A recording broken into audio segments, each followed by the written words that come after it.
5 seconds. Start. தலைவர் அவர்களே, மாண்புமிகு உறுப்பினர்கள், இப்பேரவையின் முன்புள்ள தொழில்துறை சம்பந்தமான மானிய கோரிக்கையின் மீது பல்வேறு கருத்துக்களை குறிப்பிட்டார்கள். அதற்காக அவர்கள் எல்லோருக்கும் முதற்கண் அரசின் சார்பாக என்னுடைய நன்றியை தெரிவித்துக் கொள்ள விரும்புகிறேன். பொதுவாக தமிழகத்தை பொறுத்தவரை தொழில்துறையில் பல முன்னேற்றம் ஏற்பட்டிருக்கிறது என்பதை யாரும் மறுக்க மாட்டார்கள் என்று நான் நம்புகிறேன். கடந்த ஆண்டில் இந்த துறையில் நல்ல வளர்ச்சி ஏற்பட்டு இருப்பதை புள்ளி விவரங்களை ஒப்பிட்டு பார்த்தால் நன்கு தெரிந்து கொள்ளலாம்.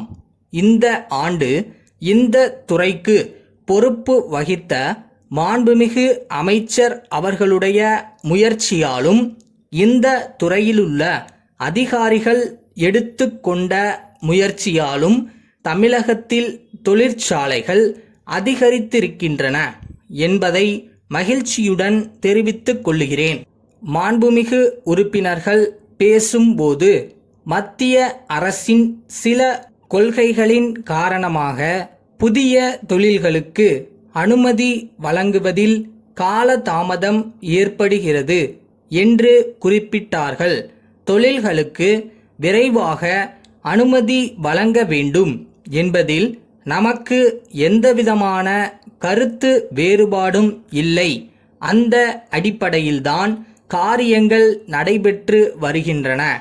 மத்திய அரசில் இந்த துறையின் பொறுப்பை வகிக்கக்கூடிய அமைச்சர் அவர்களும் இதில் தீவிர கவனம் செலுத்திக் கொண்டிருக்கிறார்.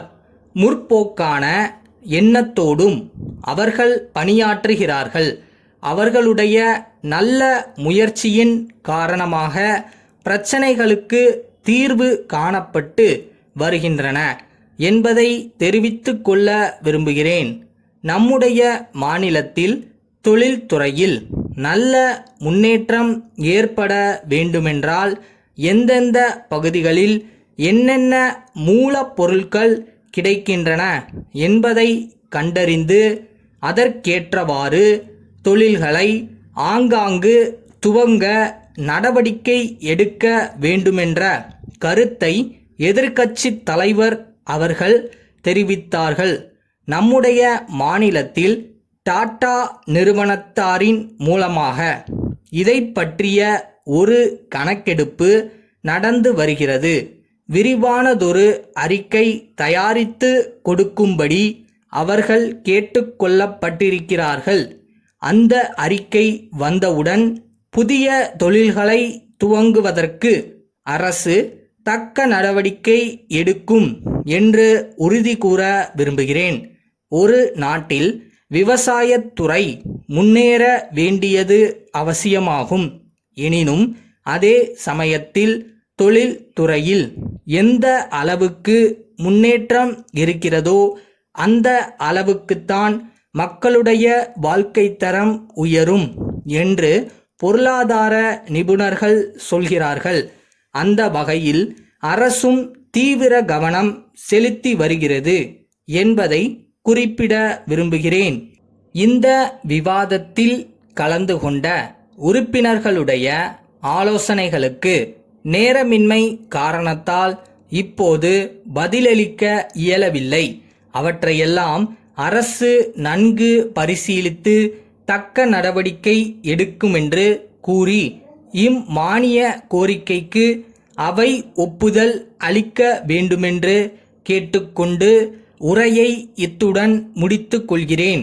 சிதம்பரத்திலுள்ள வருவாய் கோட்ட அலுவலர், கடலூரிலுள்ள தென்னார்காடு மாவட்ட ஆட்சியருக்கு எழுதும் 8/8/89 நாளிட்ட கடிதம்.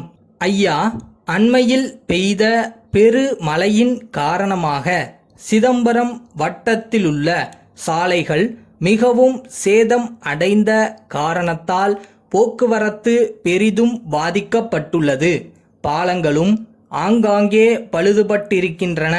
மக்களும் அதிகாரிகளும் முன்னெச்சரிக்கையுடன் செயல்பட்டதன் காரணமாக பெருவாரியான ஏரிகள் ஓரளவுக்கு பாதுகாக்கப்பட்டுள்ளன. என்றாலும் ஒரு சில ஏரிகள் உடைப்பு எடுத்து பெரும் சேதத்தை விளைவித்திருக்கின்றன. இது பற்றிய விவர அறிக்கையும் உடனடி நிவாரண நடவடிக்கையும் எடுக்கும் பொருட்டு நிதி உதவி அளிக்கும்படி கோரும் கடிதம் 2 நாட்களுக்கு முன் தங்களுக்கு அனுப்பி வைக்கப்பட்டுள்ளன. மக்களின் துயரத்தை துடைப்பதற்காக கோரியுள்ள நிதியை விரைவில் ஒதுக்கித் தரும்படி நான் கேட்டுக்கொள்கிறேன். தாழ்வான பகுதிகளிலுள்ள மிகவும் சேதமடைந்த குடியிருப்புகளை செப்பனிடுவதற்கு தேவைப்படும் தொகைக்கான விவரம் 2 நாட்களில் தங்களுக்கு அனுப்பி வைக்கப்படும் என்பதையும் நான் தெரிவித்துக் கொள்கிறேன். தங்கள் நம்பிக்கையுள்ள